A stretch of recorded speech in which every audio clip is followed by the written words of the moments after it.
Okay, so first question, since I'm about 4 hours into your Stranger Things season 4 coverage on House of R, do you need any help setting your watch to cinema mode? Nope, I figured it out. Thank you so much. I got many, many emails from people, phone calls, text messages from loved ones, very concerned about my inability to work my Apple Watch. So thank you for The asking. beacons were lit. People Yes. let you know what Exactly. it took to get it Exactly. done. Excellent. Okay, very good.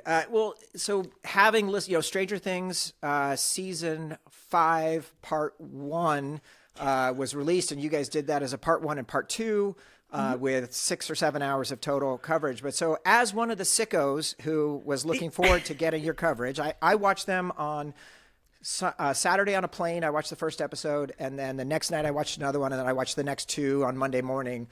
So I was ready. Yeah. How do you do it? Like, tell us about what it is like to be a podcast rock star. Like, walk us through a day in the life of like how you have time to get through the content and then potting and doing all that under pressure. Well, we cheat for certain things because, like with this, we begged on bended knee to Netflix to give us screeners for the episodes. So we got the 4 episodes a little early, so we were able to watch them several times and pre-record that first batch of episodes, that first one, so it could go up immediately. And then we just recorded the second one yesterday. So so we could have time to get people's reactions and all that sort of stuff like that. So, sometimes podcasters cheat and get early access.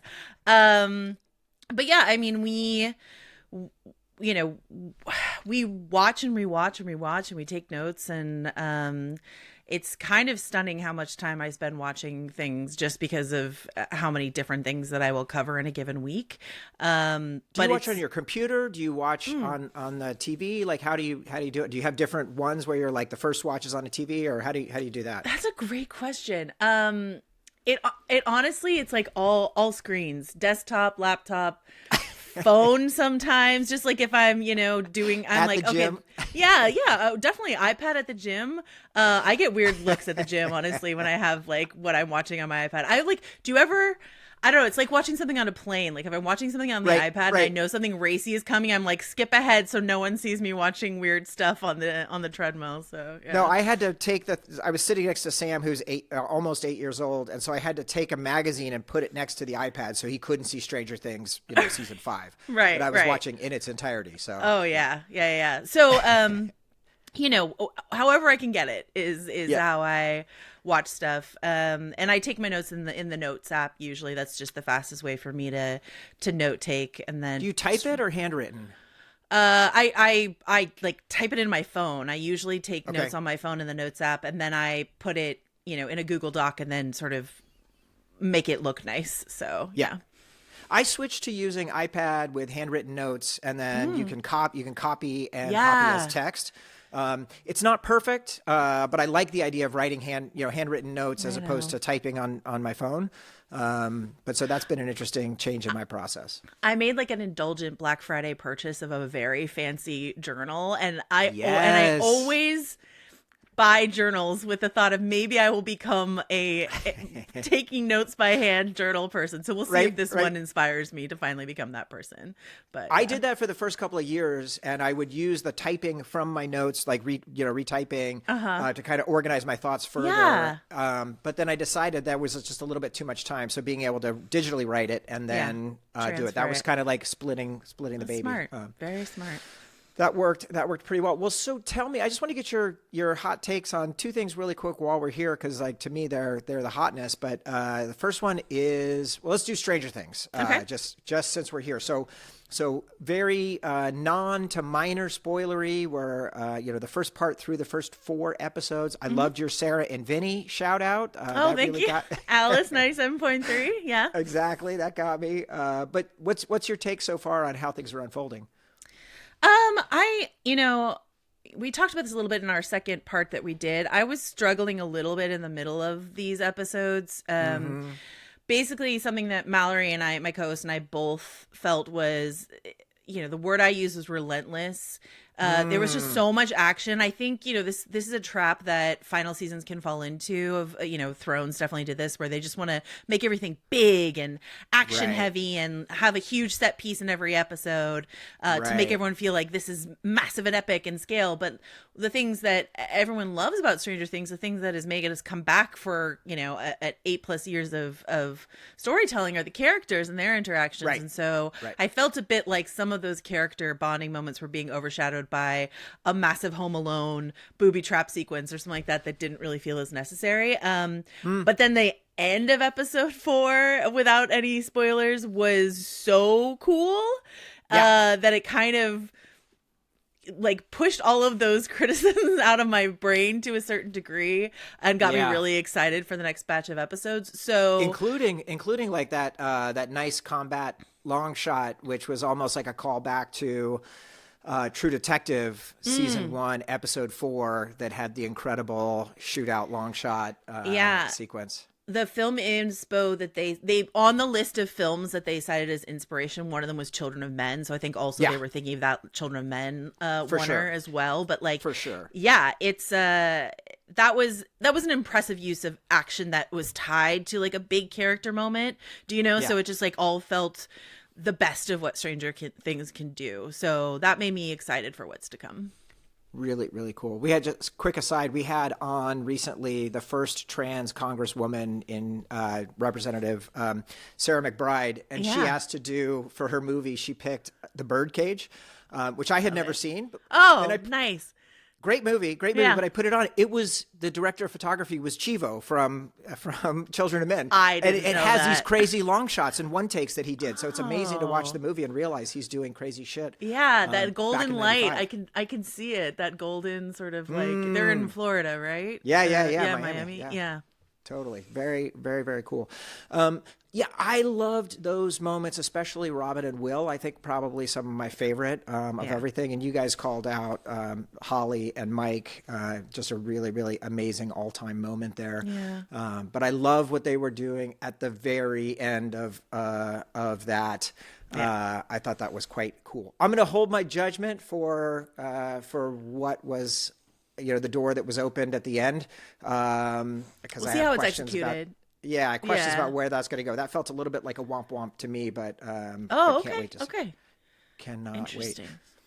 So then the other is Pluribus. How are you guys feeling? You guys are doing that on the Prestige podcast, yes? Prestige TV? Mm-hmm.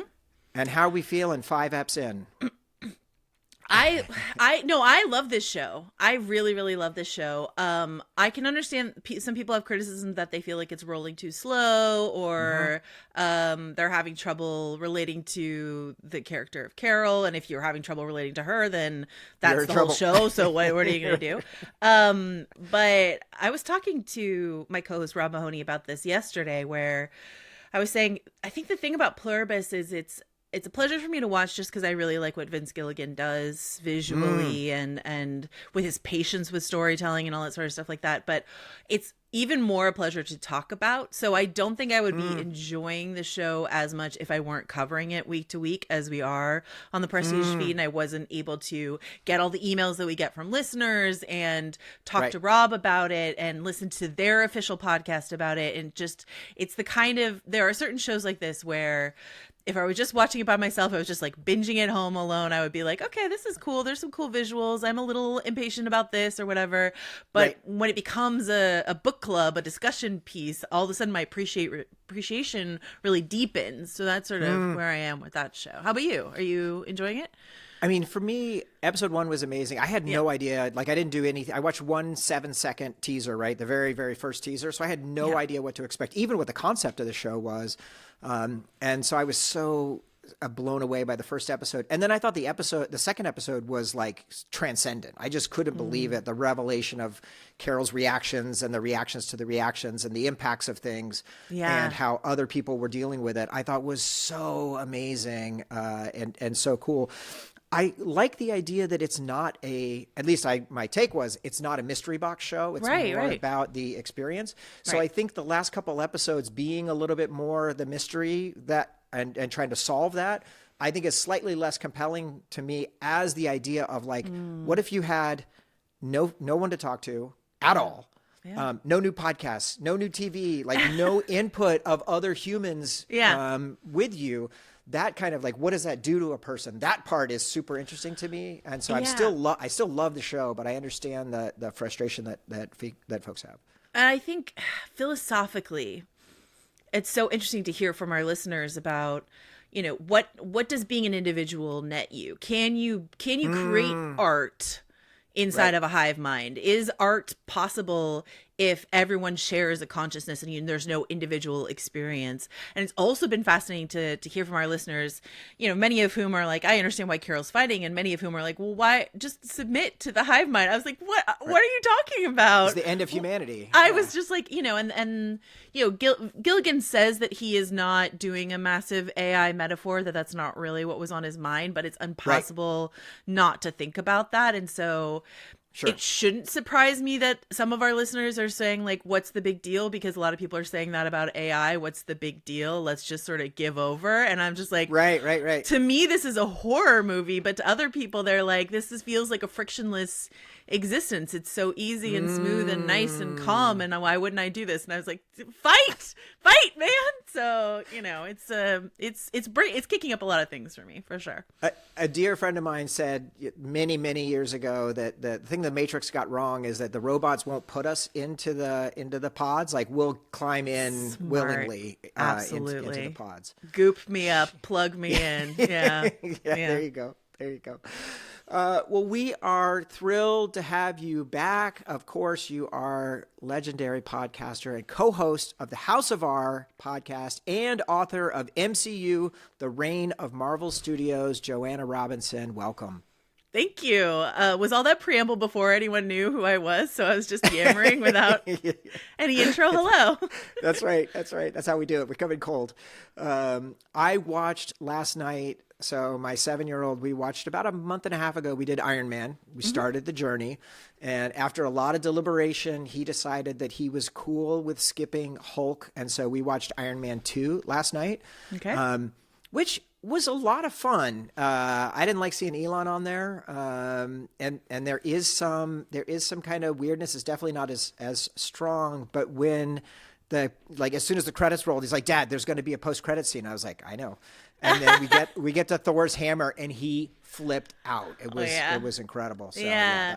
Now you roll into the Thor, and the Steve Rogers of it all and everything like that. So that's really exciting. Yeah, I think Thor 2, Iron Man 2 gets kind of a bad rap. I do think it's a large step down from Iron Man 1, but relative to other movies that exist, it's still pretty high level.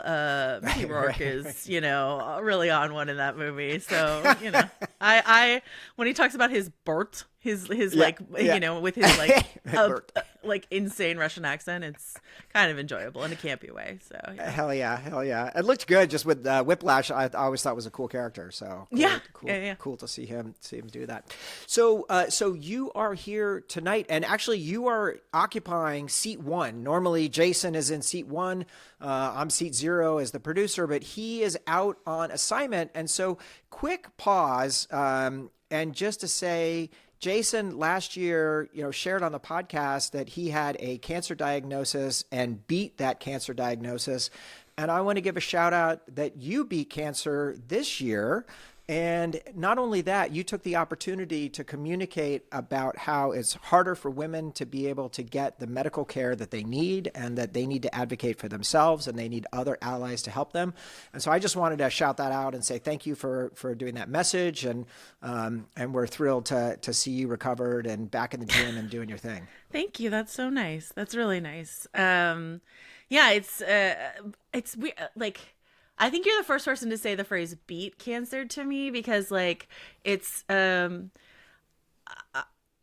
having gone through a cancer diagnosis, I think for the rest of your life, you're just sort of like, is it still here somewhere? Do you know what I mean? So it's just sort of like, but things are going as well as they possibly could be, and the doctors are all very happy with how things are going. So that's where we are. Yeah. And and I feel really lucky to have heard from so many people, both that they went, not lucky to have heard from people who have gone through this experience, but like there is a massive community of support out there for people who have gone through something like this, and to have heard from so many, chiefly women, after I talked about it, that they went in and got various diagnoses, and which is like, you never want to hear that diagnosis, but better to know than to not know, and sort of get in front of it. So it's just it's really hard in the, especially I think the current medical climate, with the doctors are really stretched thin too. I have a lot of empathy for them as well, for sure. So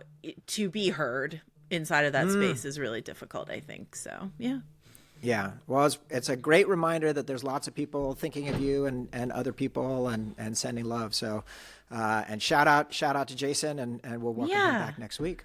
Okay. Well, obviously we are thrilled because we are continuing our journey that we began last year when we had you on for The Lord of the Rings, The Fellowship of the Ring. So tonight we are going to do part 2, The Lord of the Rings, The Two Towers. So we will be getting to that in just a minute. But before we do, I want to call out for folks next week on Escape Hatch. This is very exciting. We're welcoming another big hero of ours. And this is, I don't know if you read The New Yorker, but their interview assassin, Isaac Chotiner, who is one of the greatest guys. He just he had an article this week about the strikes on the double tap strikes on the boats. He's in the midst of talking to a specialist on this. And as the guy saying, this is really unprecedented. It's terrible and it's awful. And he's like, yes, it is terrible. He's like, but also there was a wedding that was struck with a lot of civilians. And there have been a lot of drone strikes that have hit a lot of people in previous administrations. And so it's not like things have been great. And so classic Chotiner, keeping it real for people. So I reached out to him because we're such big fans, and he is coming on the pod. And as you would expect, to speak truth to power, he chose 1985's Rambo: First Blood Part 2. Very cool. Very cool. Cannot wait. So that is next week on the pod. All right, let me see. Sorry, can I take a quick pause? Of course. My landlord just texted us. Good. Boop,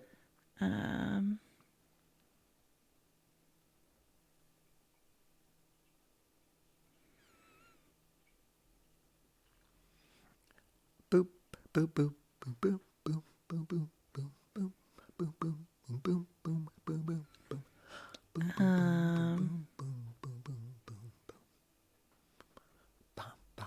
Okay. All right. Sorry. Thank you. No worries. Get ready. There's going to be a sounder that's going to play after I say Hatch News. All right. Here we go. All right, Joe, can we do some quick Hatch News? Please. Hatch News from beyond. Also, I just realized, I don't know if folks are watching this on video, but I realized I kind of stole your look today, because we have similar glasses, but I'm wearing the classic matte black hoodie, which is not usually my look. That is your look. So I'm old school. I have the Dune Pod. Ooh, oh, that's so sick. Oh, amazing. Available on the merch store. Check it out, folks. All right, so I have 2 quick pieces of Hatch News, and the first one is there's been some really poorly sourced rumors floating around that Dune Part 3 was going to be moving up, that it would potentially premiere at Venice, as opposed to the December 18th target date that it currently shares with Avengers Doomsday. So my question to you, Joe, is what should Denis do? Should he rush to move, or should he hold? Because in my opinion, he cannot delay past December 18th. Otherwise, he loses the Oscar, any shot at contention that he has for Dune Part 3. And I think this is the window for him to win his Best Director. Yes. I mean, I'm a little worried, as we all are, because the source material for this movie is a lot trickier, I would say, Yeah. than for the first two movies. So this has always been the question: like, will Denis win the Oscar? Will Dune Part 3 win Best Picture in a Return of the King sort of sweep for Denis? They're waiting to laud him for the final installment, but I've been worried about that because I'm just like, but Dune Part 3 is going to be so much weirder. Are people going to get on board with it? I think a festival debut is actually a really good idea for Dune Part 3 if it wants to start with that sort of prestige sheen to it. And I do think Dune Part 2 was hurt by premiering so early in the year in the award season for sure race. So I wouldn't want to go up against Avengers Doomsday myself, or maybe Avengers Doomsday doesn't want to go up against Doom Part 3. I think it's silly that both of those movies would open on the same day, especially like the way they're going to compete for IMAX screens. Like, I don't know what's going to happen there. Like, that's a lot of questions, but I think a festival premiere is a really smart idea. I remember when Mad Max Fury Road opened at Cannes, and that just like gave it this gloss extra that it just carried, which again didn't get it to above the line awards, but won it a ton of Oscars in the below the line categories. So I would say definitely a festival premiere. I would say if I were Avengers Doomsday, I would be more scared of Dune and I say that as someone who wrote an MCU book, but Avengers, Marvel movies aren't what they were. So we'll see. I don't know if Downey can bring them back. We don't know. It's such a weird idea. Like, I can't wait to see what they're actually doing there, whether it's a fake out or whatever. Like, it seems like a very odd concept, but yeah. I totally agree. I would love to see it. And the fact that they finished shooting, seemingly without like any leaks at all coming from the desert or from Budapest is kind of amazing. And the fact that Pattinson was there, I mean, this cast again, Pattinson and Flo and Zendaya and Timothy and Anya Taylor-Joy, like, this movie is going to, I hope you pick it for your 2026 first pick. Oh yeah. I think it'll be a fight, Yeah. It'll be a real fight at the top there. Yeah, there you go. So then the second one, also Chalamet related. Have you seen Marty Supreme? And what's your take? Like, Ehrlich is raving on it. People are going nuts for this movie. I really liked it. I liked it a lot. You saw it? Yeah, I did see it. I voted in the Critics' Choice Awards, so once again, I got a screener. I feel very lucky about that. Wow. How do I get in on that? Yeah, I really liked it a lot. Yeah. Because I watched a lot of these movies in the context of awards, I don't know that I think it's like a huge threat in the awards space necessarily, just because the Safdie brothers work is so frenetic in a way that I think some people have trouble accessing. So do I think Timmy's going to get maybe nominated for Best Actor? I think, he's in a space where if he turns in like a big performance any given year, people want to nominate Timothée Chalamet for an Oscar. But I also think, I was talking to my old Little Gold Men co-hosts about this. I also kind of think Timmy's not campaigning the way that he did last year when he was really trying to go for it with the Bob Dylan biopic. And my suspicion, because he didn't show up for the Governor's Awards, like there are things that he's not showing up for that, like, the textbook says if you want the Oscar, you have to do these things. My guess is he does not want to pit himself against Leonardo DiCaprio because he really wants to be seen as the next Leo. And he doesn't want to be seen as like trying to go head to head with Leo and then possibly failing. Like, that's just not a good look for the next Leo. So he's just like, if you happen to pick me, even though I didn't show up, I don't really care. But like, Leo can go ahead and try and get a second Oscar, and he deserves it, and that's great. And I'll go a different year. I'll go for Dune Part 3 as Paul Atreides or something like that. So yeah. Did you watch his 18-minute marketing clip that they did, that Zoom? Yeah. It was hilarious. Oh my God. Like, he's locked in, and he's doing a thing for sure. He definitely wants Marty Supreme to be big, and he wants people to go see the movie. It's like, that to me is slightly different from I want to win an Oscar for this. But my favorite part of that video was when he pulls up his laptop and it's his background is the photo of him at the SAG Awards where he gave that like kind of preposterous speech. And so like just the self-deprecating. I want to be great. I want to be the goated. Yeah. It's just, I loved it. I thought it was brilliant. Absolutely. Really good stuff. Well, cannot wait. I'm going to try and see it. I guess Christmas Day or close to see what's happening there. All right. Well, the time has come. Are you ready to get into this movie? Yes, always. All right. Here we go. The Lord of the Rings, The Two Towers is the darkening journey for our heroes after their fellowship has been broken. Sam and Frodo, two weary hobbits alone on the very doorstep of Mordor, where the Dark Lord Sauron is bending all of his will to locate the one ring they are carrying, are vexed in their attempt to find a path to sneak behind enemy lines to complete their mission, until they take on an unlikely guide, the twisted and tricksy Gollum, who Frodo cannot help but pity and harbor a hope for redemption. Meanwhile, Aragorn, Legolas, and Gimli will engage in a pursuit for the ages as they chase the orc army carrying their companions Merry and Pippin. When Aragorn learns that they have been safely freed and placed in the care of the ancient forest shepherd Treebeard, he will be reunited against all hope with the resurrected and newly empowered Gandalf the White. And together they will rouse Theoden, king of Rohan, and his mighty Rohirrim horse lords, who will ride out to a mighty defense against the seemingly unstoppable dark army of the betrayer Sauron at Helm's Deep. As the hour grows late, can help unlooked for change the course of the war and offer hope that our heroes can still stay true and beat back the combined power of the unholy alliance of the Two Towers. Excellent job. Great stuff. Dun, dun, dun. Wow. Okay. Last time you were on the pod, we established your history with Lord of the Rings. Shout out to your college boy with the poster. That's right. Do you have any memories of seeing Two Towers? As we established, we both saw it at the cinema here in Corte Madera. But do you have any specific memory separate from Fellowship, or do they all kind of blend together? Two Towers is hard to pick out in the middle of there. I remember, again, as I said last time, I'm sure that, this is me reconnecting with my high school friends. Oh, right. So even like one more year out of high school, we were all home for the holidays and went to see it. So it was like even one more year of sort of like, what a rare occasion to see everyone together here.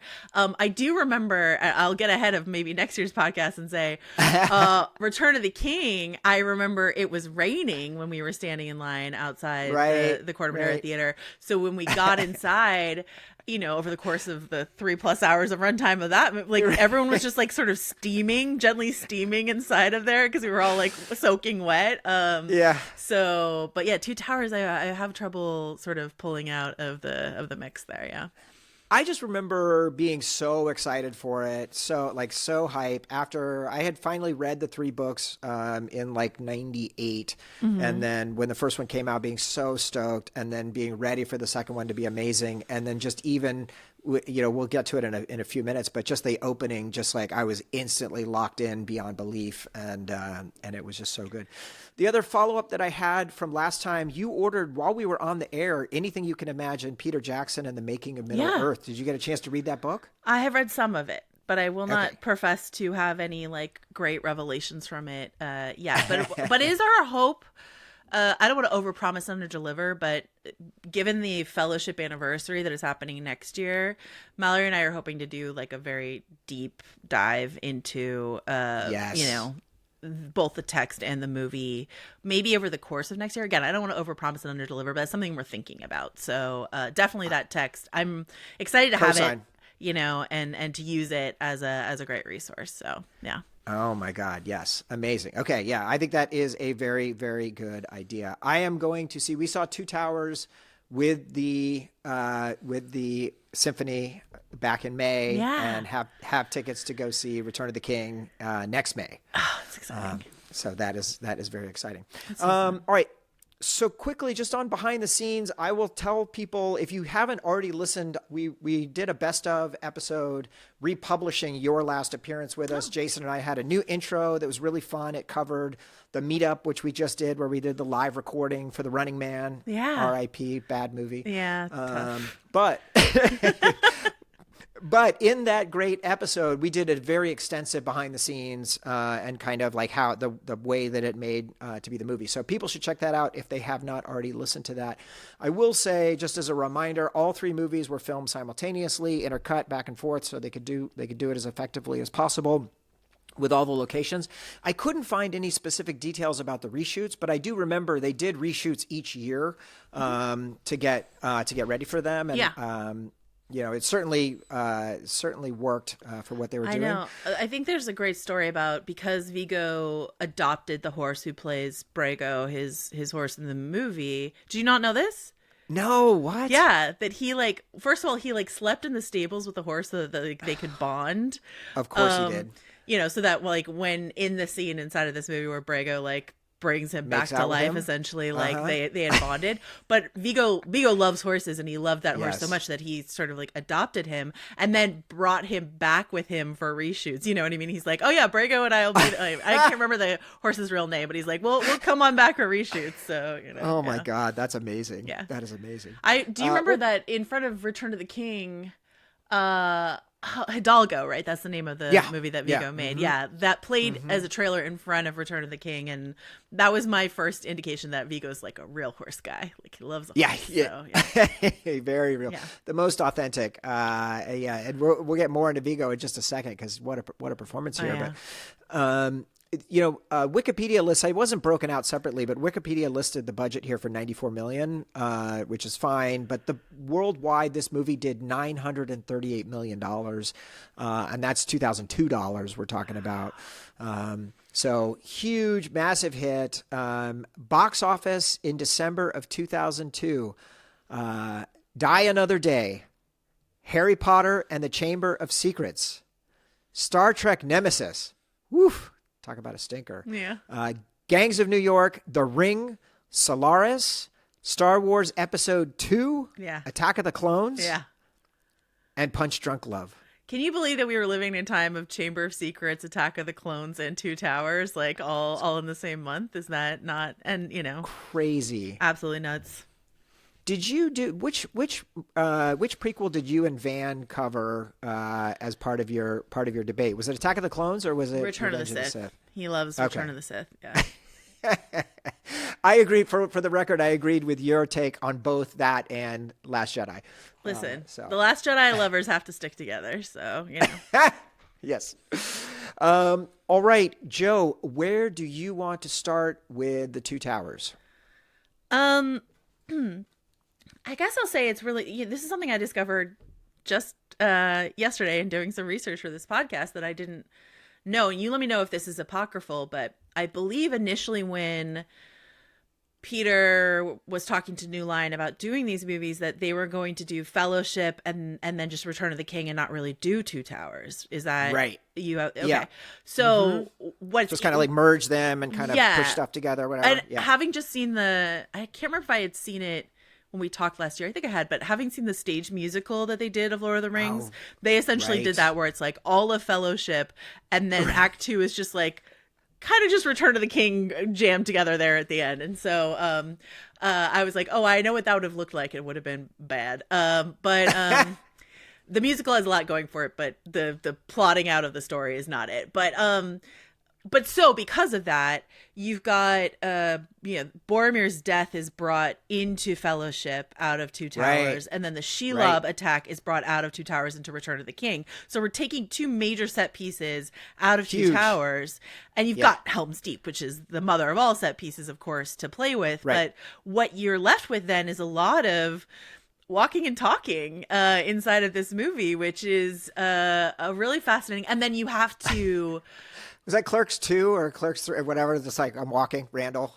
He's walking. Yeah. I was just thinking that because I just covered a West Wing episode. So I was thinking of the old Aaron Sorkin Oh, yeah. walk and The old talk. walk and talk. Yeah. But, taking time for Frodo and Sam and Gollum and all of their journey, and then the introduction of Rohan and how beautifully built that entire culture is and how perfectly cast that section is with Carl Urban, Miranda Otto, Bernard Hill is just absolutely out of this world, and Brad Dourif as Grima Wormtongue. Like, just Dune 84's Brad Dourif. I baby. mean, yeah, he's so incredible in anything, in Deadwood and Cuckoo's Nest, but like he's so good in this. And so just the care that they took with establishing the stakes of what Rohan is, so that when you see them take this stand, you know, we care. We only have the space of this movie to care about the people of Rohan.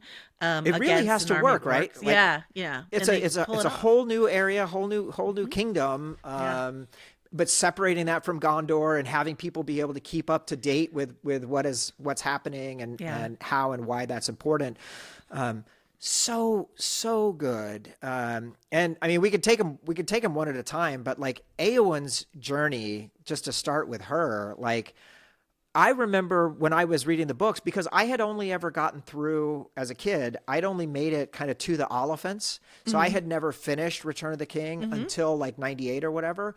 So when I was reading the book and there's the reveal in the book that you can't do in the movie, but you can do it in the book, that it's Eowyn, not this other warrior. One of the greatest moments for one of the greatest characters in the entire series. And so what a performance, and the emotional heart that she brings to this as a shield maiden of Rohan. Holy shit. This is why I will always stump. You texted me about theatrical versus extended for Two Towers, right? This is why I will always stump for the extended for any of it, but especially I think for Two Towers, because a lot of stuff that was cut, if memory serves, I only ever rewatched the extended, so I don't know, but if memory serves, a lot of what's not in there is Eowyn stuff, right? And so I think, is that right, or do you disagree? I think the soup scene is not in there, maybe, or is tightened up. There's some of her, but I think it's the biggest change for theatrical versus extended, I think, that I notice, that I absolutely love, is the Faramir and Boromir scene. Which recontextualizes Boromir and Faramir in a really, really powerful way. I absolutely love that. But I think for me, I struggle with the extended editions because the Treebeard Hobbit stuff gets stretched out as well, and it's such a slow down wait on what's happening. Don't be hasty, Matt. Come on. And I absolutely love that in the books. They go to his house, they're drinking the water, that, you know, they're getting taller, and I love all of that detail in the book.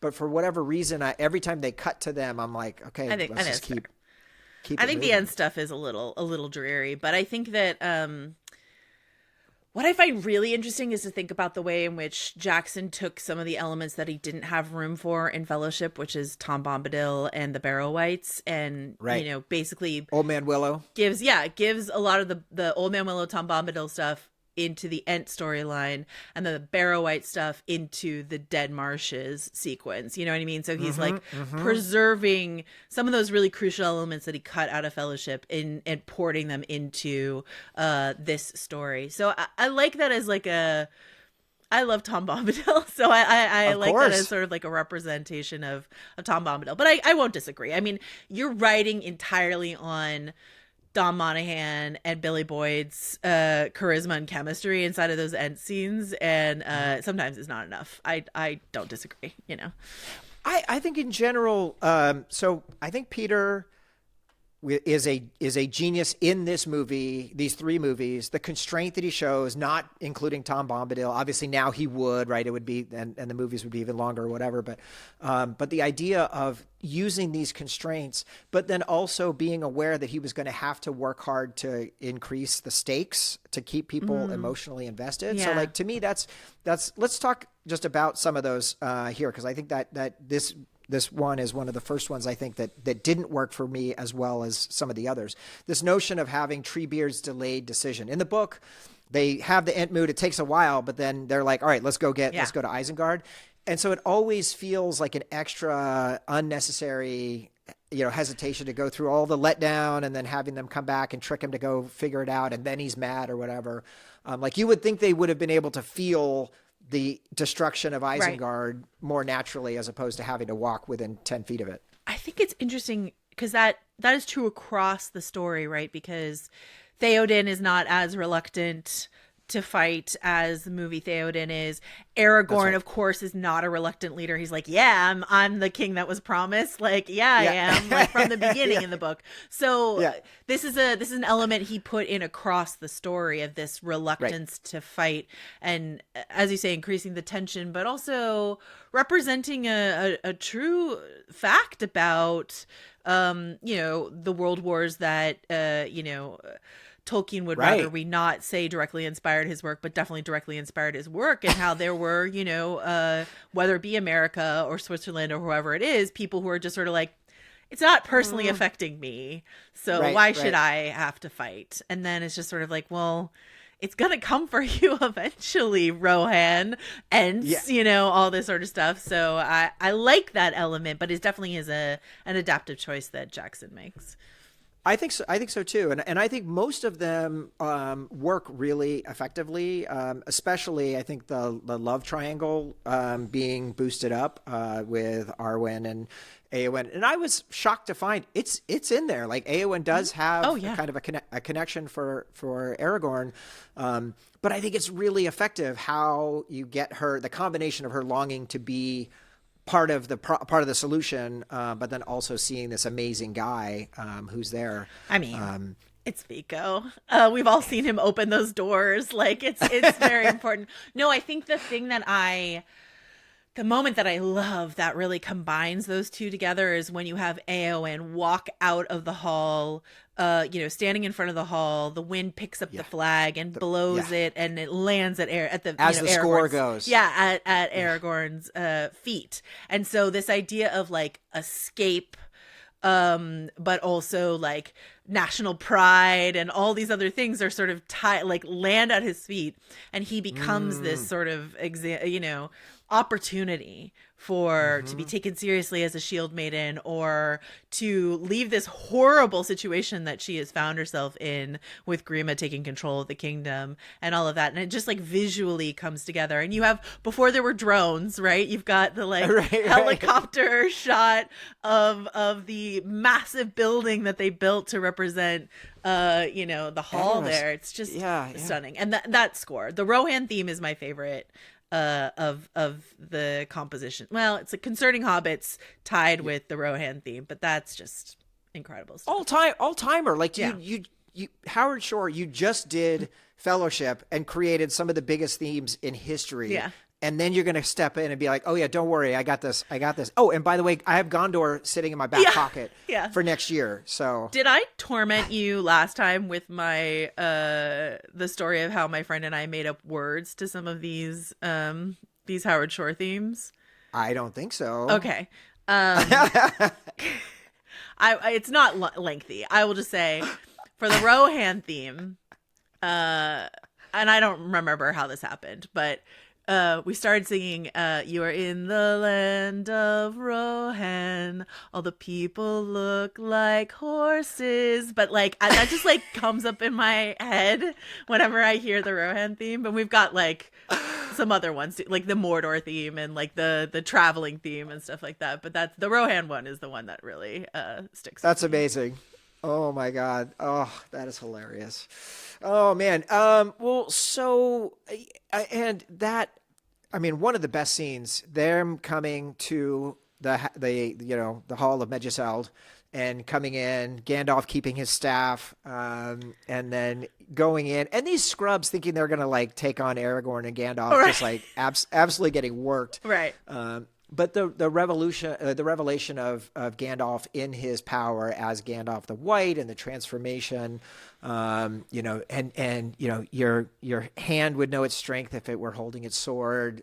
Just all of that was so strong. And then Bernard delivering, with his son having, woe that I should live to see, bury my son. Yeah. It's almost Shakespearean in terms of how serious they are taking this. Definitely, it's definitely Shakespearean. It's also leans on the like Norse, of course, the Norse influences that. I remember in my history of English language course in college, my professor loved to talk about Tolkien, and she was talking so much about, when Theoden later, sorry to skip ahead, but later, when Theoden gives his "Where's the horse, where's the rider" speech, that is sort of drawn directly from Old Norse, verse. And Tolkien would do this. He would lift from, classic verse. This is his area of study. This is what he's interested in. And so she was like tearing up, sort of talking about "Where's the horse, where's the rider," and wow. And so I tear up every time Bernard Hill, as he's getting, armed up for battle, and he says that, and there's this glaring light in the hall behind him, and people are passing, and so the light is sort of moving around behind him, and it's just absolutely thrilling. He's so good as Theoden. I read, again,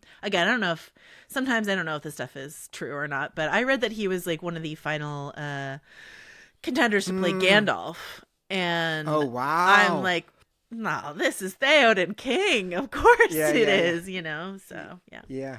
Oh man. I mean, it is interesting too, because his performance is incredible. Theoden is a bit of a scrub in this movie at moments, right? Like he is kind of in denial about what's going on. He's refusing to fight, and even as the battle is going poorly, and we'll spend more time on Helm's Deep in a few minutes, but it takes him a while to get to Fell Deeds Awake, and by the time he gets there, I'm like, yeah, all right, let's go. Yeah. Very, very, very strong. But I like that about him, and I like his sort of petulance, which extends throughout, and it seems right. Theoden rules here, not Aragorn. Right, and so I like that. It makes him a more complicated character. Yeah, I mean, I also like the idea that Aragorn's like, listen, dude, I rode with your dad, okay? Yeah, like, be cool, all right? I've been around. That's such a great scene in the movie when Éowyn is like figuring out how old he is. Really good scene. Really, really good. Mm-hmm. Do we know, by the way, we didn't hit this when we were talking about Éowyn a few minutes ago, but do we know how Tolkien was a feminist ally in like 1940? Like how this idea of having Éowyn as such a strong independent character? I hesitate to call him a feminist ally because there are so few women in his stories, and he often forgot to like give people mothers. We talk about this all the time when you look at the family tree. It's like his father, his father, his father. I was like, were there any mothers involved in this? No. So I hesitate to say feminist ally, but Éowyn, shield maidens are a Norse tradition, so I think it's interesting to him to have that in the mix here. But I think also it's always that sort of Macbeth moment, right? Of like, no man or woman born, and he's like, right. Guess what? Cesarean sections exist in Macbeth. And here it's like, I am no man. Like he's doing like a Macbeth moment, which I really always loved. But yeah, I mean, he had Tolkien in his letters was always, I think, 2 steps forward, 1 step back, like there are ways in which, his text is, I would say, to be charitable, unintentionally racist, and then there are moments in his letters where he is quite progressive, and so there's a gap between intention and execution sometimes, or the way in which he is. I don't know, remember if we talked about this with Fellowship, but it's really key when talking about the Ents, the way in which he is so defensive of trees and the countryside, and that's pastoral life. He loves that. He's anti-industry, pro pastoral life, but also, you had a great NIMBY. Impersonation of Tolkien. Like you're impersonating, but not my trees. Yeah, but not my trees. But like it's a little NIMBY of him, right? He's like he's just like, keep my vast estates mine. You know what I mean? And it's just sort of like, okay, there are things you're missing here, Professor. Yeah. I love him endlessly, but he's a man of his time. Complicated. So, yeah.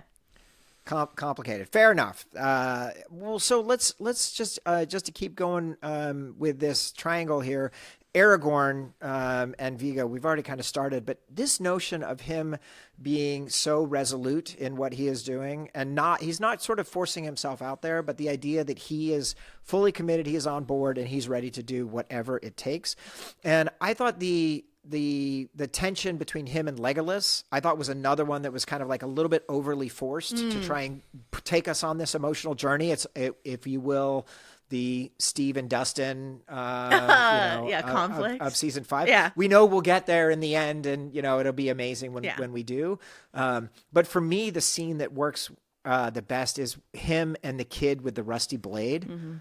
I just love that scene and his lie. It's a good sword. Yeah. Just so cool that he is there and still inspiring in every moment. I think one of the biggest laughs of Two Towers, which is not exactly a laugh a minute movie, is when he and Legolas are arguing, and then he switches to English and is like, "Then I'll die with them," and everyone's like, "What? What?" Excuse me? Maybe a bad. Yeah, exactly. I thought we were doing something different. Yeah, I thought we were winning. We're gonna die together. I don't like it. Yeah. Really, still just so good. But it is kind of interesting, this idea on Elrond not kind of supporting, and the tension for Elrond around Arwen and him.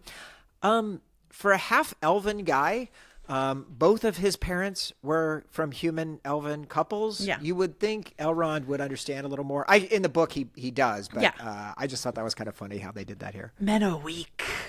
Yeah, not my daughter. Right? Yeah. It's fine for other people, not my daughter, though. So my son and I are reading the Silmarillion. We're listening to Circus reading the Silmarillion. Yeah. We're almost done. We just got to Arendelle and meeting Elwing down by the mouth of the Sirion. Yeah. And so we're in a tough spot right now. We're in 500 year, basically 30 years of just losing the elves, all the kingdoms being destroyed. Yeah. So we're in tough times right now. Yeah. But I was like, that's Elrond's dad. That's Elrond's mom. Get ready. I think the Elrond stuff in Rings of Power, which is, I feel mixed positive on Rings of Power, but I think the Elrond stuff is some of the most compelling stuff that they do on that show. So. Yeah. And especially the him and Durin has been really fun. Really good. Really fun. So, and let's see, just in terms, speaking of Aragorn and Arwen, so I didn't realize this until I was doing this research, but speaking of, this time we mean it, really the last alliance of elves and men, which they inserted here. So I didn't know that Arwen was supposed to be leading this, and that she Liv Tyler trained for months. She was on set. She was in her armor. They had her stunt double doing stuff. And then they paused production, rewrote, removed her, and took her out, and then made Haldir be the king of these scenes. That is just a wild choice. And do you have, what's your take on bringing the elves back in here and kind of breaking canon? Well, I mean, sorry, I love Haldir. He's one of my favorite minor characters, the bitchiest elf that ever existed. I absolutely love him. And to give this battle a casualty, even if it's a minor casualty, to give it a face to the casualty here is, I think, important. But yeah, Arwen there's behind the scenes photos of not just Arwen, Liv Tyler on set, but Miranda Otto, Eowyn was supposed to have a whole defending the people in the cave sequence, and she filmed all of that, and she trained really hard to do battle inside of when she's sent to protect sort of the women and the children. There's a whole sequence that she filmed that they cut out and didn't even reinstate for the extended edition. But for the extended, so. Again, this is why I'm hesitant to call anyone a feminist icon inside of this, but there are moments where you can see that Liv Tyler was digitally erased, or her stunt double was digitally erased from charges up the. There's some shimmering. Yeah, there's just an extra shadow there, whatever. Okay. You're oh no. So. And I believe that Liv Tyler said to Miranda Otto, "It's nice to talk to another woman on this set for once," but I would have kept Arwen there, because I think the use of Arwen in the first movie, when she says she's put in for another character and says, if you want him, come and claim him. Yeah. It's a great moment, and to have Arwen sighing in velvet and reclining on a settee for like, 2 movies is a little dreary as well. Like you cut back to Arwen sort of languishing. It's I think as boring as any of the end stuff. And so heading out to the Grey Havens and then coming back. I would have put her at Helm's Deep, I think. I think it could. I definitely think it could have worked. It would have changed. Like a little harder for him to be like, I got to go take care of the boys right now. I'll catch you in a little bit. Right. Good job fighting. See you later. Right.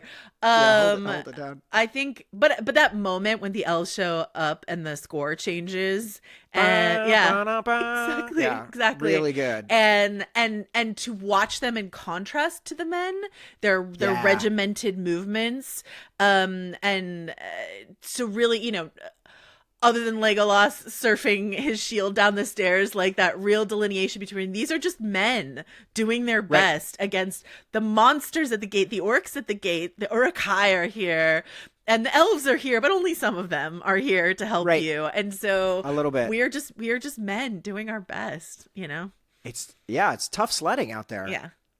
Tough sledding. Yeah. Well, Helm's Deep, I mean, let's just hit it for a minute here. Like, so epic. They shot for 3 months. They built, portions of it in a rock quarry so they could have the ramp and the walls and all that stuff. But it's really fantastic how the battle unfolds kind of step by step, and the story is unfolding with where Theoden is and how Aragorn is, and even Gimli having some character development, being okay with being tossed. You just don't get something like this. The stakes, I mean, I remember just thinking, like, there's no way you can do this. This is impossible. But the way they do it, even interjecting humor with the old man that accidentally shoots the orc or whatever, it's just like, it really is a stunning accomplishment in cinema. I think it's unparalleled in terms of battle scenes. That's how I feel. And not like I feel like Game of Thrones was always chasing this Helm's Deep feeling, where what are the individual stories that we're following? What are the individual narratives, and they really swung for that in the Battle of Winterfell and like really failed to do that in the final season. But there were so many moments that they were really trying to establish a Helm's Deep feeling. I don't know when you're publishing this. Sunday. It will not have happened yet, but Mallory and I are working on a best fights of the century pod. Oh, right. And right. I haven't finalized my list, but I think it'll be really hard to top the Battle of Helm's Deep as my number one. One of my favorite, like watching gobbling up all the DVD extras and the behind the scenes and stuff like that, looking at the models that they built of how they used model work to make this seem as big and grand as possible. And also my favorite, I don't know if I said this on the Fellowship pod, but one of my favorite lines from any film production ever is talking about how they lit Helm's Deep, because it's got massive, basically football lights on the set, right? You can see everything because there's just massive lights on it. And this is the critique of Game of Thrones and a number of other things. It's like you can't see anything that's happening. And there's a reported sort of exchange from the set where the question was asked, like, but where's the light coming from? Like, what's the source of this light? And Peter Jackson, I believe, said, same place the music's coming from. Like, exactly. We don't have to lit only by the moon like this. We can get the stadium lights out, and Howard Shore's going to be jamming the music, and we're making a movie. So hell yeah, calm down. Hell yeah, Yeah, exactly. Yeah. Oh man, yeah, that was a hard learned lesson, I think, for the Thrones guys. Unfortunately, Hardhome was really good too. Oh, that's my favorite Thrones battle. Actually, people love Battle of the Bastards, so but horrifying, I love Hardhome. Yeah. I don't think I've ever rewatched it. We also had we've had Greg Utanis on the pod many times. He directed the Crab Feeder episode. That was an amazing battle as well. Greg's great. I think he does great work. So he is really cool, really special. Like, he's become a very high profile director on the stuff that he's doing. And it's Presumed Innocent. He did a lot of great work on. And when you're because I've interviewed him a couple times, and usually he's sitting in front of, if I remember correctly, like a giant Lawrence of Arabia poster. Yeah, You know, so he's just that guy. Yeah. We had him on for All That Jazz, which is one of his favorite movies, which was incredible to hear him just go deep on that. Oh, That I was would really- love to hear that. I'll send you Yeah. that app.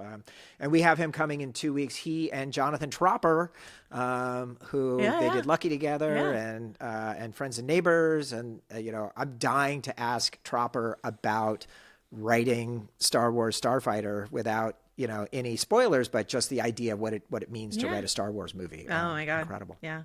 Find out. Tune in. We will find out. Tune in.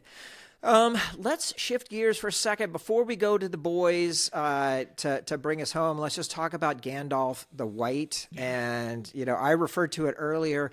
This opening Balrog battle scene to start the movie is such a good idea. Yeah. And I just remember when you have the shot from above as they're descending towards the lake. Yeah. And then the wide shot with the it's just absolutely incredible. And it's so great to see him in this movie and so different from the previous. Yeah, a great sort of previously on. My understanding is they wanted to do a similar to the Cate Blanchett voiceover from the first movie. They wanted to do a voiceover intro of sort of like what's going on, but they did this instead. And I think this is just, there's so much of it that some of the digital effects don't hold up perfectly, but some of it just looks like absolute art and Totally. And like classic Tolkien art. And it's just, absolutely monumental stuff. Really, really good. The book also does. I always felt that the Sauron fake out, the White Wizard fake out, was kind of like a funny thing. Yeah. And obviously, they do with the voice to Chris really, Lee. Yeah. to really get you there. But I don't know. Just I love seeing him. I guess the reality is Gandalf is not in this movie that much, right? Like he's kind of spends most of it on his way to go get Éomer. Right. Yeah. Be right back. But Look to me. he just really likes Shadowfax a lot. Who doesn't? What a marvelous creature. Who doesn't? Well, let's now get to, I think, probably my favorite part, and that is Sam, Frodo, and Gollum. So just to start on the idea of CGI Gollum. So at this point, we had Phantom Menace. We had Jar Jar as the first ever real digital character. Yeah. But the idea, so Weta started animating Gollum in 1998 to convince New Line that they could even do this. And Circus auditioned on tape, and it was originally going to just be a fully CG character. And when Peter saw the tape, was like, we need you on set. We want you doing live performances. They shot with him there as well as nobody there. Yeah. And in the end, they realized that the performances were so much better when he was there that they just had to rotoscope and animate all of his work. All this extra work because Sean and Elijah were just so much better when they were bouncing off of Andy in the scene, and so they had to How could you not? I mean, absolutely. But yeah, they double shot everything with the intention that they'd have this empty palette to put Gollum on, and they had to just like erase Andy out of there. But that's one of my like first and most potent memories of watching behind the scenes of this movie is watching what Andy Serkis did and watch him crawl around and what his face can do. And that's the real special effect of this whole thing. Not to take anything from the geniuses at Weta, but it's just sort of like he is the special effect. He's amazing. Performance capture. Yeah. Yeah. Really, really good. And the idea, I mean, it was an absolute sensation, but the idea that Gollum works. Gollum is a believable character. There have been obviously improvements. I think, for me, when I saw Thanos, I don't know if it was Infinity War or Endgame, where I was just like, this is perfect. Yeah. Like, guys, you got it. You really got it. And something about them being alien creatures or different kind of creatures makes it work better than trying to do a human. But I think what's really interesting about Thanos, and this I remember when we when we did I did a tour of Marvel Studios offices. They had new offices and they wanted to show them off, so they brought us in, and Cool. they were just working on Thanos at the time, and they were trying to tell us, it's not gonna look like the purple Muppet that has been in the other, because I was really worried. I was like, how are they gonna have this guy be a main character when he looks like that in the other movies? And they had new technology. And this is in the book I wrote, but I love that they did these screen tests with Brolin where he was overacting, because that Circus is doing a big performance for Gollum, and it used to be that you or if you think about Dobby or something like that, or Jar Jar, you have to do a big performance to sort of come through in a CGI motion capture space. The technology breakthrough that they made with Thanos allowed Brolin to do basically subtle in his test. He did his big performance, but then they also captured him just sort of talking. They kept the cameras rolling, and they animated that as well. And they're like, you can do it as small as this and it will still come through. And so he was able to give this really meditative Thanos performance because the technology was there for him. So I love that. That's super cool. Yeah. That's super cool. Yeah. I mean, it's crazy. I'm very nervous about Avatar Fire and Ash. Are you an Avatar guy? Are you a fan? I mean, I enjoy them for as usual, right? I'm the problem for Hollywood. I enjoy the spectacle of them, but for me, it's deeply frustrating that Cameron, he rates Terminator and Aliens, which are two of the greatest, tightest scripts that have ever been written. Yeah. Especially Terminator, so perfectly, closed, all the character arcs and the story. And I feel like the scripts here are kind of lazy. And I've been hearing the reviews that this is essentially a rehash of a bunch of stuff in the second one, and even is rehashes of itself in the midst of the movie. So I'm very worried. 3 hours and 17 minutes. I haven't. My colleagues went to a press screening earlier this week. And I heard that it was just sort of it felt like we're just telling the same story over and over again. I saw the first Avatar, really hated it. Did not see the second Avatar, but have now promised Mallory, my co-host, that I will watch the third one. So that means I think I have to watch the second one. But something that my colleague Juliet Littman unlocked for me is that she calls them planetarium movies. She's just going to the planetarium, and I was like, just calm down, don't worry about the story, and just let the visuals wash over you. Maybe take some California legal substances when you go, and just chill out. And I'm like, okay, maybe I can get behind that. So yeah. Somebody said the high frame rate was better in the third one. I found the high frame rate stuff just like in The Hobbit, it looks like motion smoothing on steroids. So it looks basically like a video game cutscene, or it looks like a soap opera. Yeah. So I'm looking forward to seeing whether it's better. Jason and I are going on opening day. I don't know if you're around on the 18th or whatever, on the Thursday. We have a 2 p.m. screening we're going to go to at the Metreon. Are you someone who, on the motion smoothing front, are you something where if you go to someone's house and they have motion smoothing on, are you like, hey, can I just turn this off for you? Yeah, I mean, yes, I have done that. I did do that at the house we stayed in Austin for a week, as because we're consuming, smoked brisket and watching football. So, I had to turn off the motion smoothing on that TV. But yeah, I think it has to be done. Right? I love that whatever. I've never done it, but I've always wanted to. I will do it on. On anything I'm watching, motion smoothing's off. Right. But if I go to someone's house and they have it on, I haven't yet gotten up the nerve to be like, I know that you can't tell that this is crap, but I can. But this is crap. Can I fix it for you? I know you're a Philistine. I know. I know you don't care, but I have standards. Can I fix this for you? So. I'm a professional. I have to. I always love it. There will be the tweet that comes out that's here's what this setting is called on each of the different manufacturers. That goes out every year just before Thanksgiving. Yeah, very useful. Let's see. So then the other thing about this performance, we also get the two personas of Smeagol and Gollum, which both cinematically are really fun. And we've seen this now done a couple of times. I think to God, Willem Dafoe did it so great the same year, right, in Spider-Man. Really, really fun. But this notion of Smeagol having been a hobbit, and he failed his will save the minute Deagle pulled up the ring. Like he rolled a 1 and he was like, I'll kill for this thing. No problem. Frodo at least has rolled a 20 a couple of times and is holding it off. Yeah. But this notion of Frodo's allegiance shifting through the course of this movie towards Smeagol and a desire to see in him kindred and that maybe he can be redeemed himself as well as Smeagol. I think and the wedge between them and Sam I think is really strong. The most heartbreaking stuff for I cry anytime that Frodo turns on Sam because of the influence of the ring or Smeagol. My heart is broken.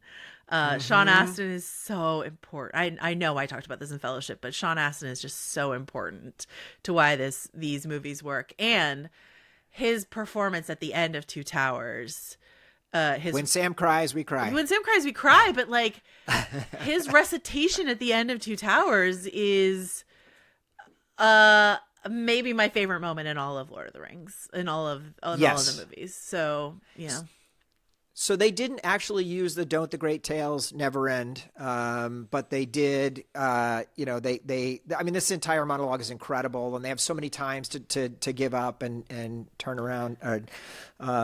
But the part for me is when Frodo says, "You left out one of the chief characters."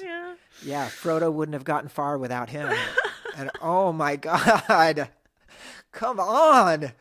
As they're crunching along on the dead pine needles, and Gollum's like, "I'll let her do it." It's just yeah. And then I just weep. And as you know, we have a Lord of the Rings Day marathon every year.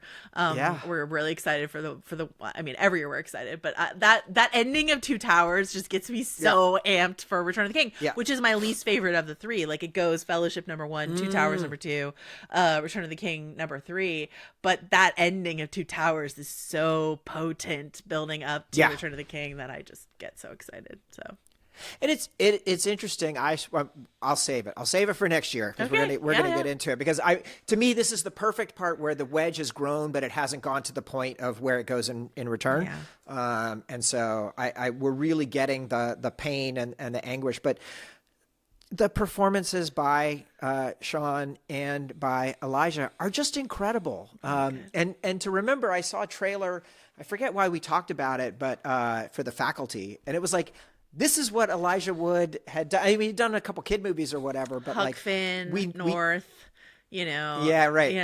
He was like such a kid actor. The Good Son. He was like he was a key 90s kid actor, but to your point, I think that you're about to make, we didn't know he could do this. We didn't know he could do this. Yeah. This is something else. And what a fascinating career path he's taken since then as well, right? I mean, I love the stuff that he's done. I love Daniel Radcliffe and stuff that he's been willing to embrace. Or and just have a really Pattinson, or Kristen Stewart, what these people do after their big franchises is just really.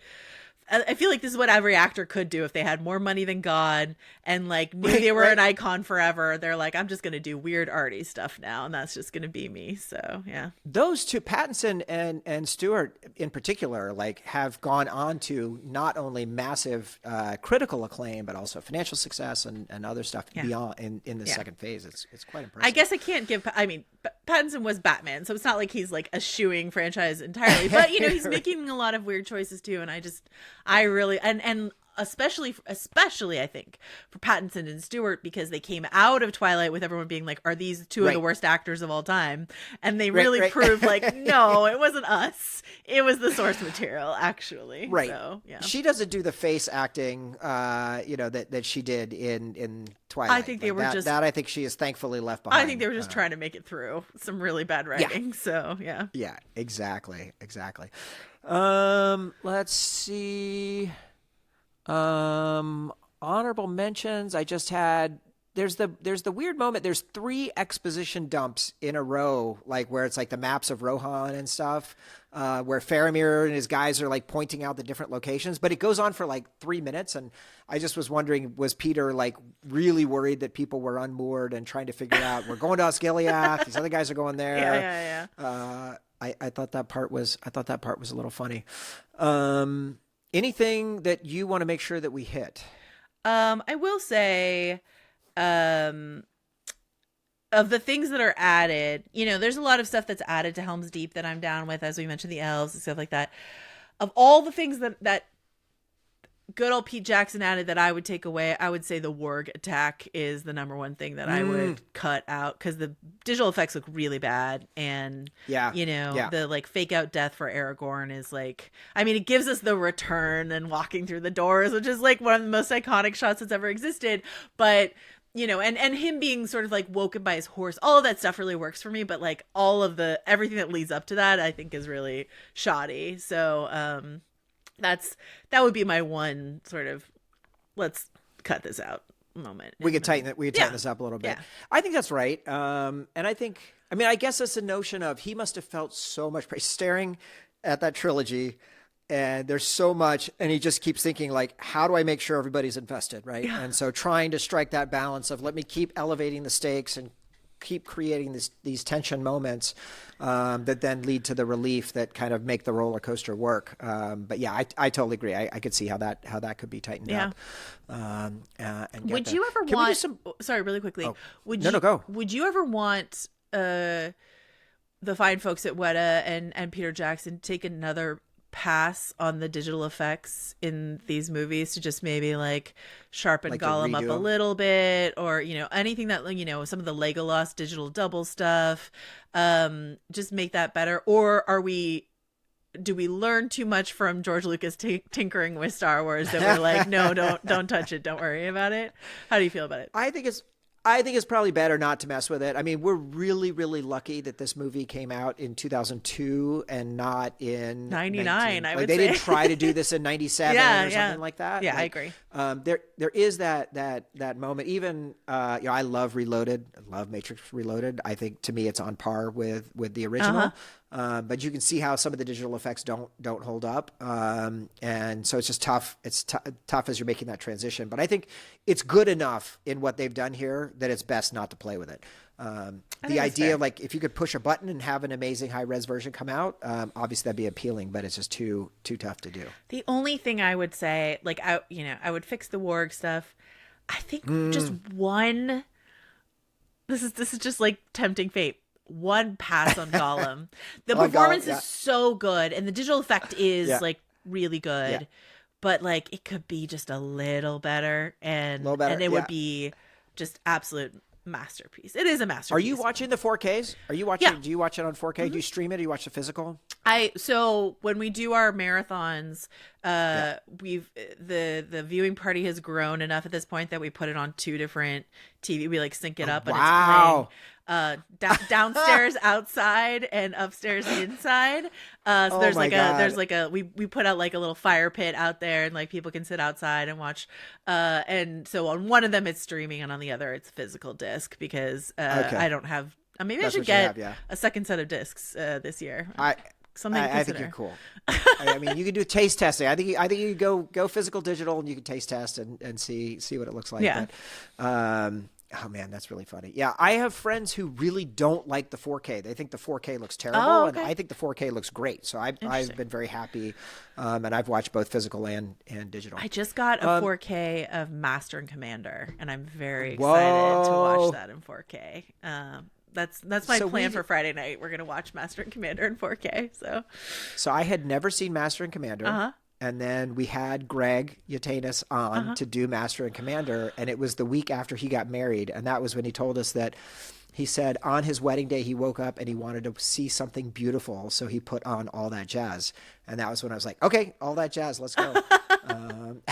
What do you think of Master and Commander?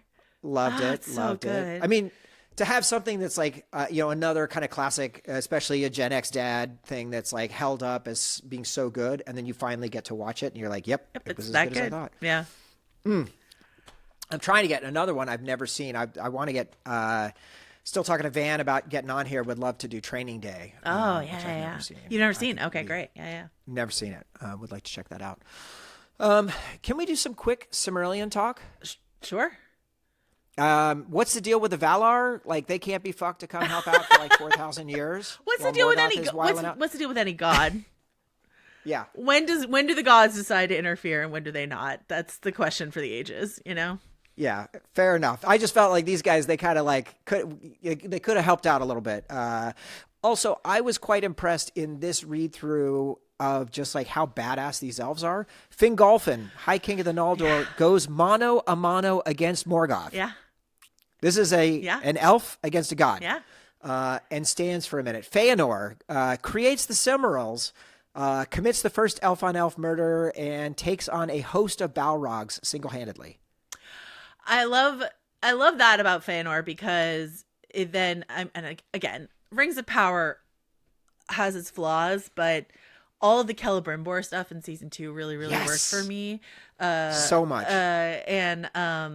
So the shadow of Feanor over Celebrimbor, like the thing to aspire to and live up to, I think is just really, really potent. So yeah.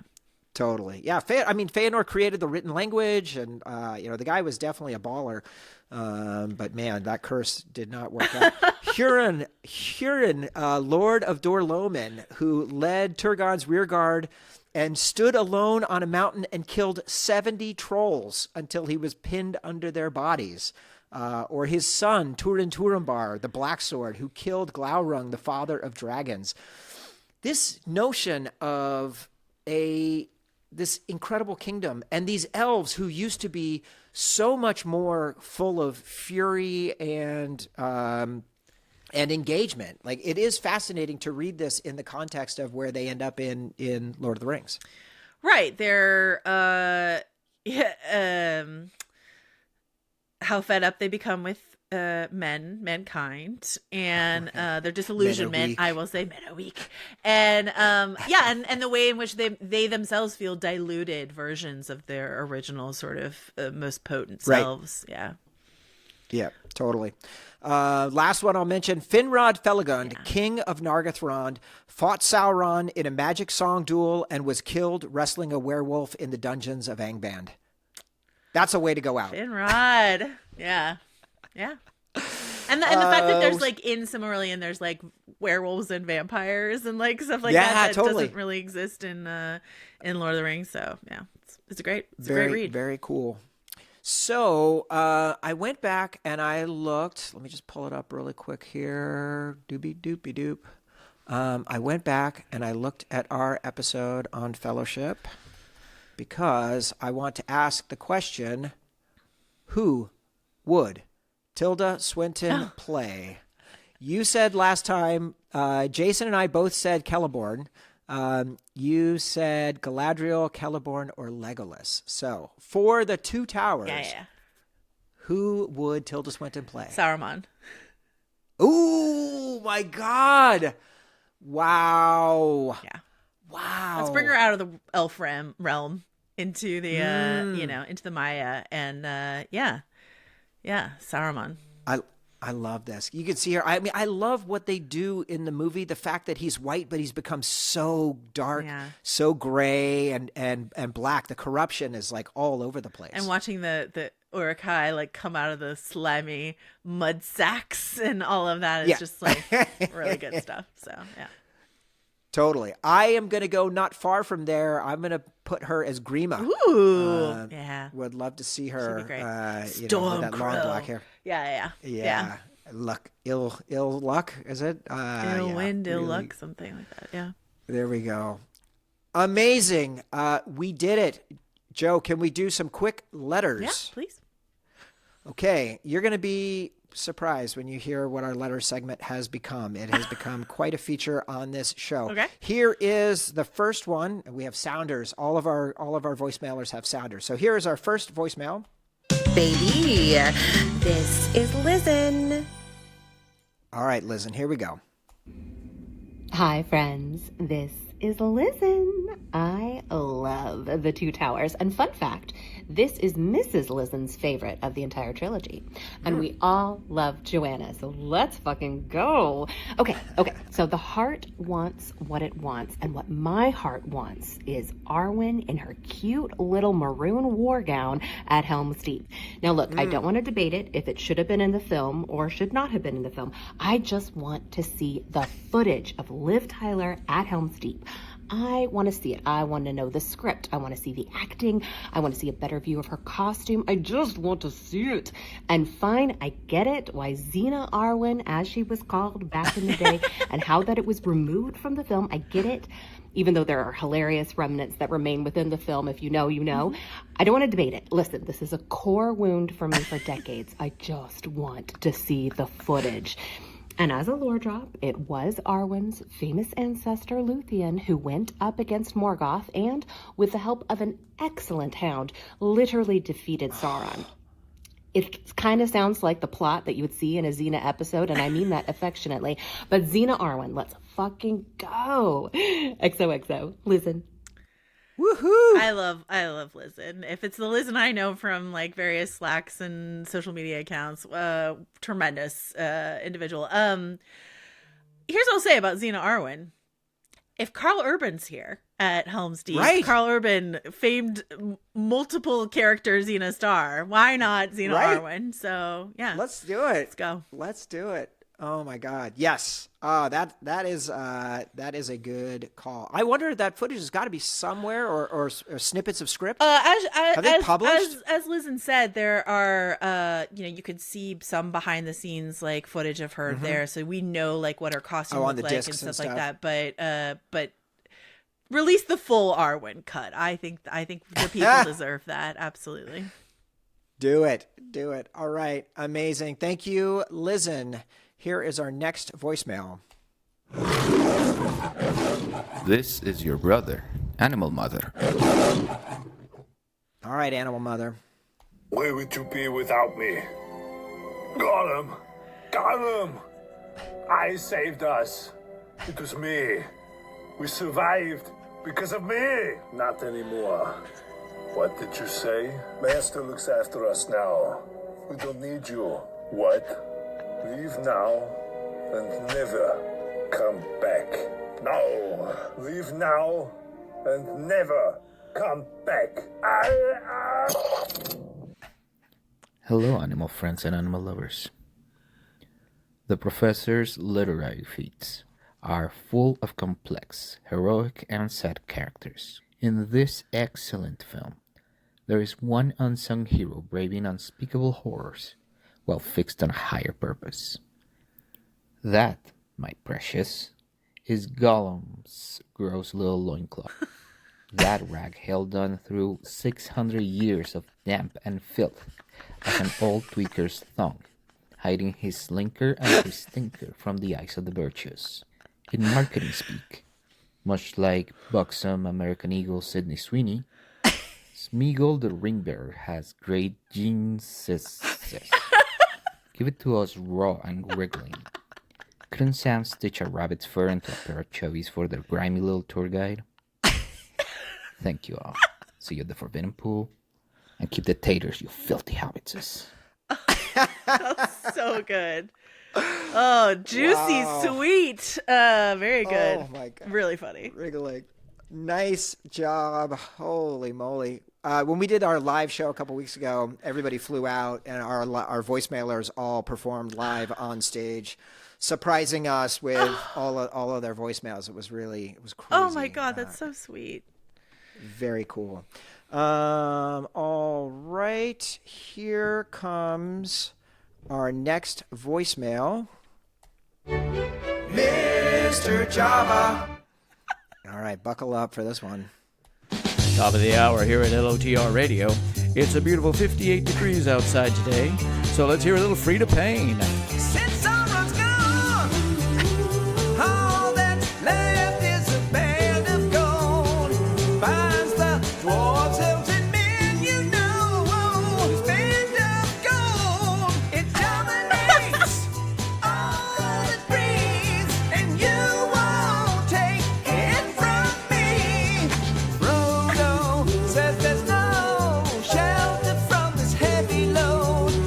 Never known he'd be chased around. He's sick now. That night under a full moon, Gollum will be coming soon. Oh, All right, it's drive time here, but a quick question for my listeners out there. With the holidays coming up, What's your favorite way to make a potato? Do you boil them, stuff them, put them in a stew, mash them up? Call in, listeners. Our lines are open, and we're taking your calls now at KLOTR Radio. Wow. Listen. Wow. That was incredible. Your listeners are He does it- amazing. Oh my He god. does it every week. Oh my god, he's saying that right on his break point. Amazing. Yeah, no kidding. Am I answering the potato What's your question? favorite taters? Yeah, what's your favorite taters, Precious? Can I say when I showed up to Thanksgiving, we were walking in and we were bringing a massive bowl of mashed potatoes, and we were like, oh, potatoes, and there were two kids there, and they're like, why do you say it funny like that? I'm like, oh, someday I'll show you You'll why. find out. Yeah, but I boil and mash and put in a stew, all great options. I think potato au gratin is the best way to make a potato.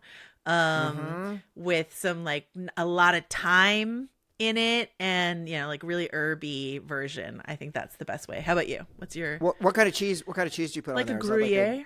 a Gruyere, yeah, okay. And then you get the crispy caramely top, Yeah. and then the Cheesy, creamy goodness, and and the texture of the thinly sliced potato inside of that is just I think really fun. How about you? What's your? You really got to get them baked right, though, right? Like it's really yeah. got to get all the way through and, Yeah. and get them to that. You don't want it crunchy. You don't want it crunch. So this is interesting. I had not had a baked potato in 10 years for whatever reason. I don't know why, but recently went out for steak dinner and had a baked potato, and I was like, "Oh my god, what am I doing? Why have I been missing this?" Yeah. So there is something classic about a perfectly cooked, where it's a nice kind of crispy on the outside and soft and delicious on the outside, on the inside.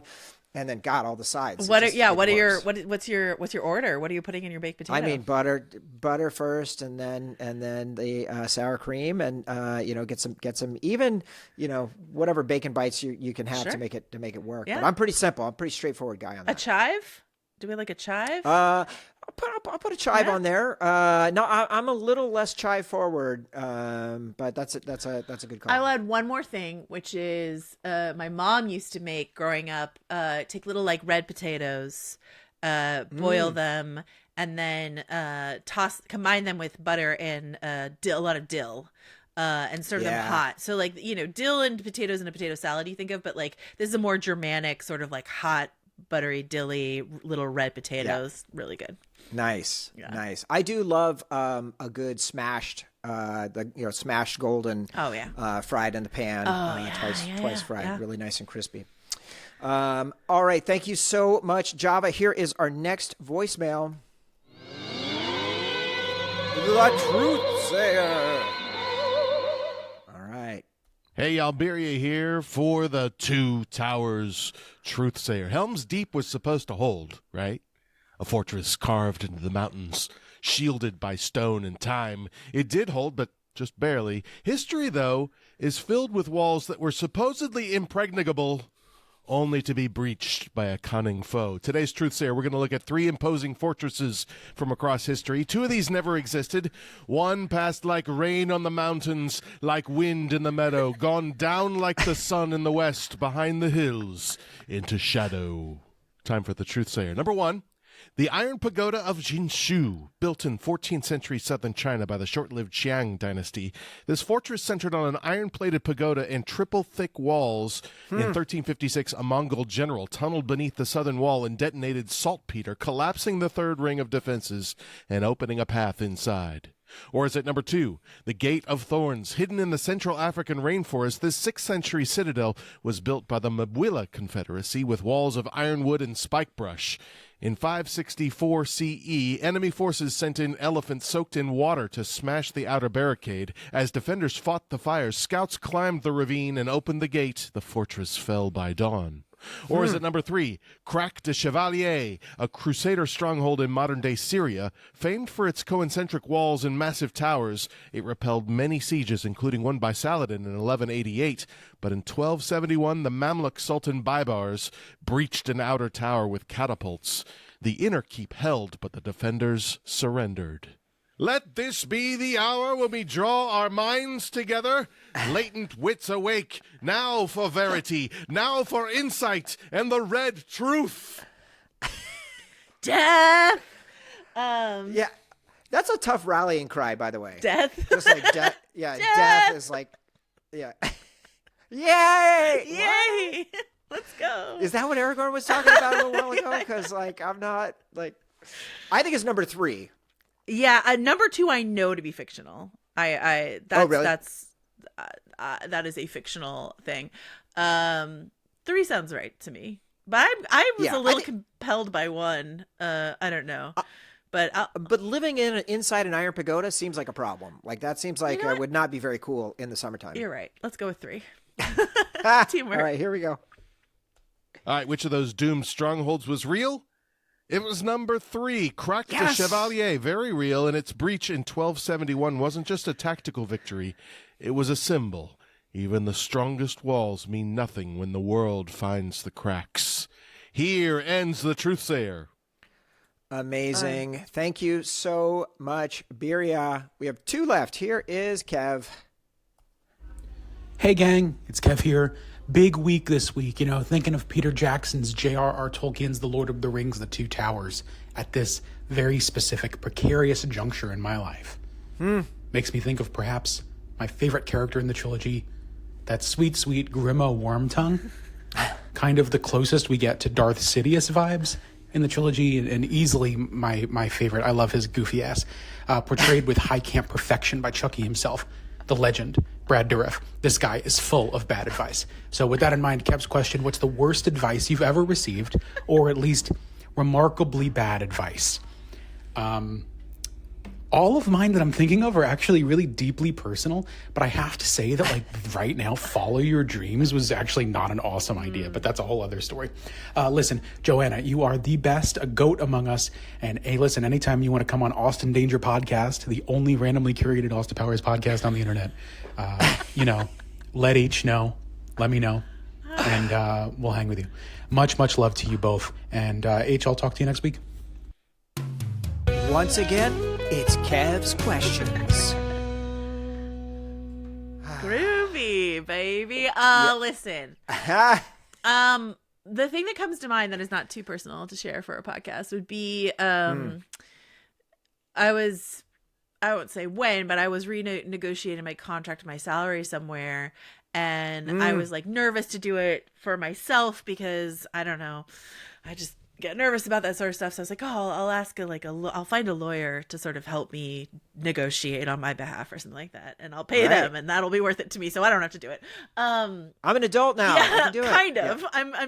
I'm not enough of an adult to advocate for myself, but I can hire someone to do it. But the lawyer, the first lawyer I talked to, which is this older guy from Chicago, told me to not ask for anything, and he was like, you should be grateful for what you have, and you're not worth more than that or whatever. And I was just absolutely stunned and shocked. Not that I think I'm all that or anything like that, but I was just do you not want this job? What are you talking about? I'm asking you, even if you don't think I'm worth more, isn't the whole thing let's pretend I am and ask for it?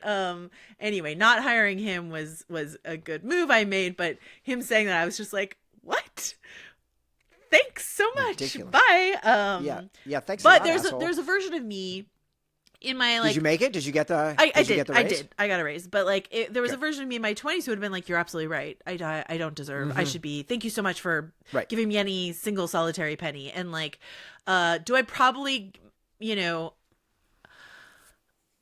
I think pay scale is stupid across the industries, and I don't think people who talk into microphones should make more money than other people or anything like that. But I think in general, you should just know your value, know your worth, and it's so hard to, and especially if someone's Grima Wormtonguing in your ear and just saying you don't deserve anything, So God, yeah, get bent.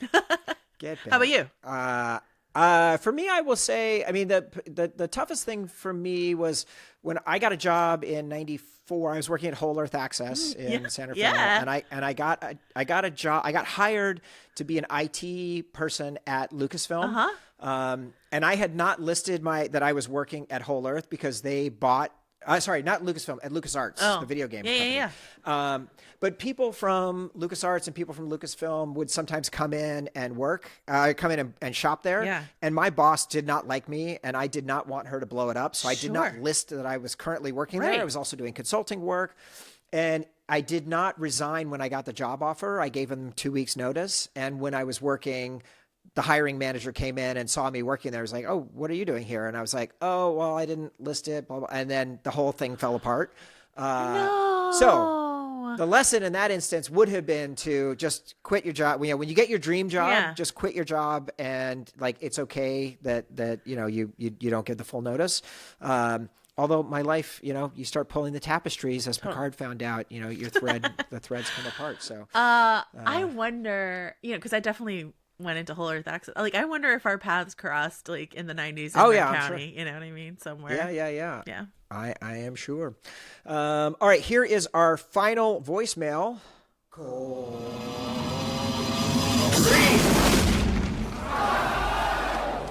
Yeah. Okay, guys. Hey, this is Corey calling from Austin, Texas, about the Two Towers from 2002. Holy moly. This one's great. I love this fucking movie. It's a little darker than the first, right? Feels darker. It's real Peter Jackson-y in a good way. Like, you can really get some old traces of the old Peter Jackson. My favorite Peter Jackson stuff is the early stuff. But, we're here with the Hobbits and the fucking Ents and the Gollum and the fucking Saruman. We got wizards and shit, all sorts of shit happening in this. It's really good. I'm not going to go on and on about this fucking movie. Everyone loves it. Everyone loves to watch it during the holidays. That was a kind of a new thing. I didn't really know that was a thing until you guys all started talking about, like, doing these big Lord of the Rings watches during the like Christmas season and stuff. But that's cool.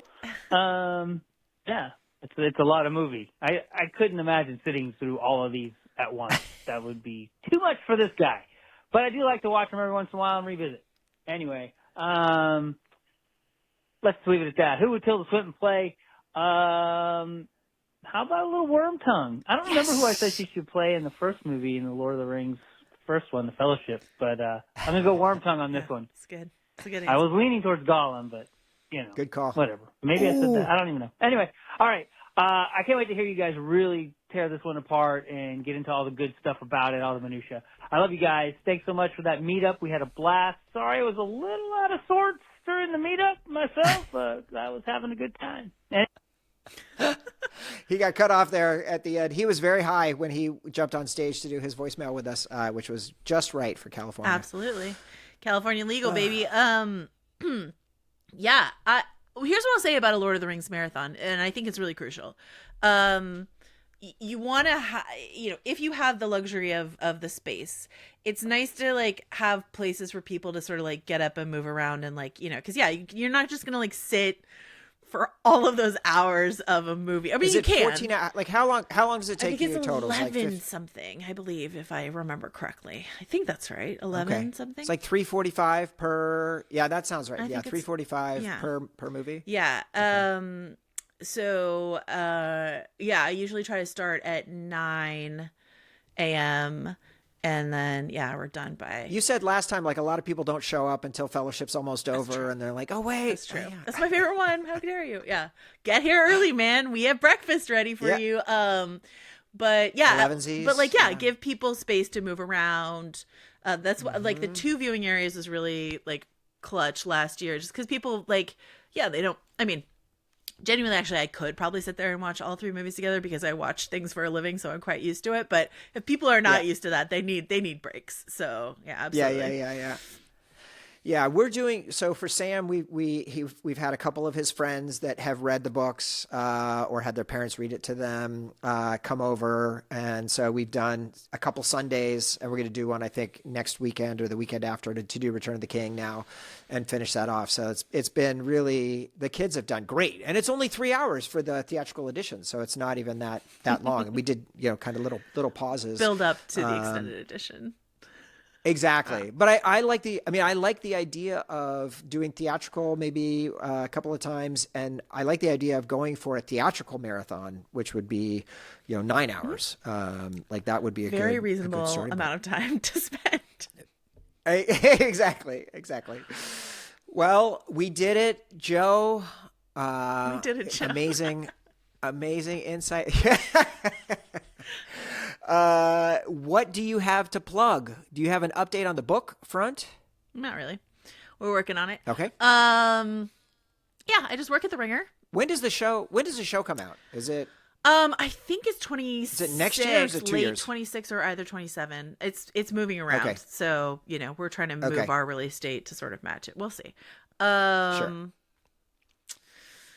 I work at the Ringer.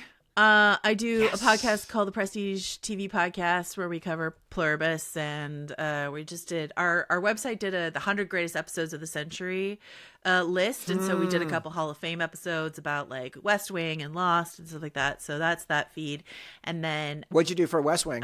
2 cathedrals. Oh my God, Yeah. Jesus.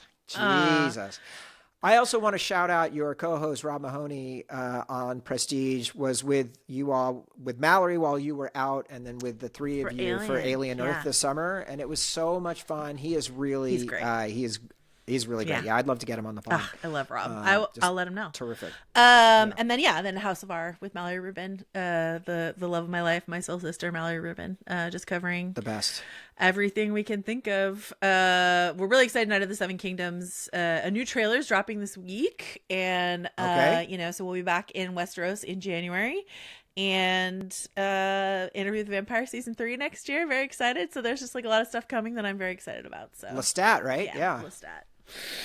Thrilled. Okay. Yeah. Nice. Amazing. Well, what an incredible set of stuff you're doing. I'm also looking forward to the Buffy rewatch. Oh yeah. We're about to getting do season getting 3. into season 3. Yeah. Do not forget. But yeah, thank you so much for coming, and we will see you next year for Return of the King. Thanks for having me. Much love to Jason. I hope he's doing well, and much love to your incredible listeners. They're really something else. Really, really great stuff. Thank you so much. Happy holidays. Thank you. Bye. Bye.